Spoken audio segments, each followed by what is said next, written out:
Assalamualaikum warahmatullahi wabarakatuh.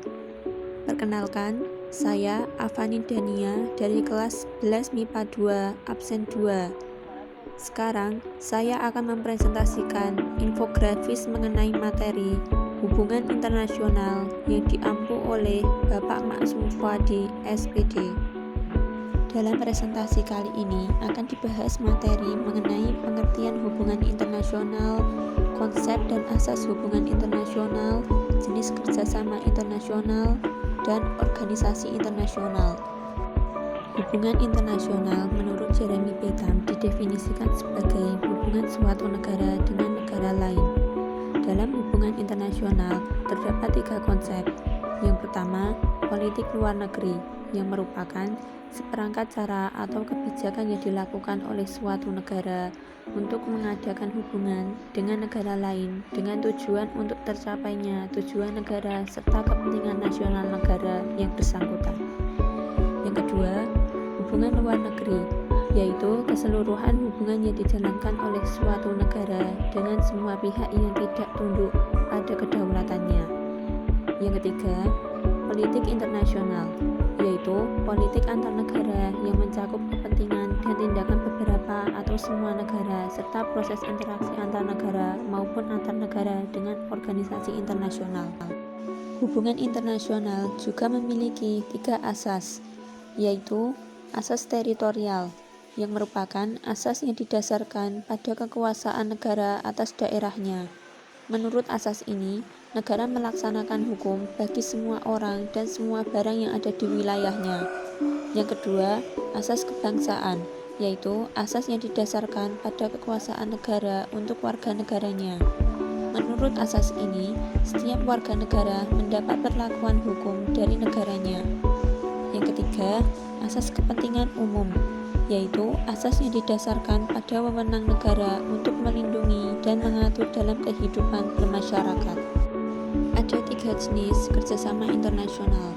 Yang pertama, bilateral, yaitu kerjasama yang dilakukan oleh 2 negara. Yang kedua, regional, yaitu kerjasama yang dilakukan oleh lebih dari 2 negara dalam satu kawasan. Yang ketiga, multilateral, yaitu kerjasama antara 2 negara atau lebih dan tidak dibatasi oleh kawasan. Dalam hubungan internasional ada organisasi internasional, diantaranya PBB, yang bertujuan untuk menjaga perdamaian dan keamanan dunia.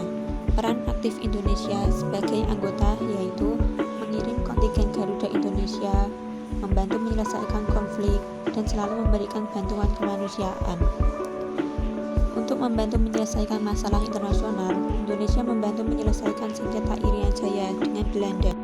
Organisasi ASEAN yang bertujuan menciptakan kawasan Asia Tenggara yang aman, damai, stabil, dan sejahtera. Peran aktif Indonesia sebagai anggota yaitu sebagai penggagas lahirnya ASEAN, penengah konflik.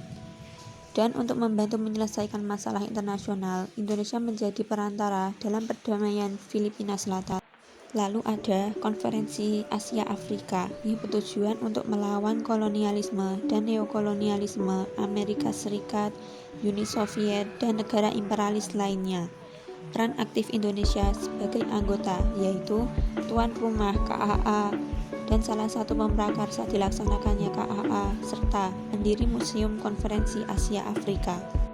Yang terakhir, ada gerakan non-blok yang bertujuan untuk mengidentifikasi dan mendalami permasalahan dunia. Peran aktif Indonesia sebagai anggotanya yaitu salah satu pemprakarsa GNB, pemimpin GNB pada tahun 1991 dan mengupayakan perdamaian dunia. Jadi, dalam hubungan internasional ada 3 konsep, yaitu politik luar negeri, hubungan luar negeri, dan politik luar negeri. Lalu ada 3 asas, yaitu asas teritorial, kebangsaan, dan kepentingan umum. Dan ada 3 jenis kerjasama, yaitu bilateral, regional, dan multilateral. Sekian presentasi dari saya. Bila ada salah kata maupun ucapan, saya mohon maaf. Terima kasih. Wassalamualaikum warahmatullahi wabarakatuh.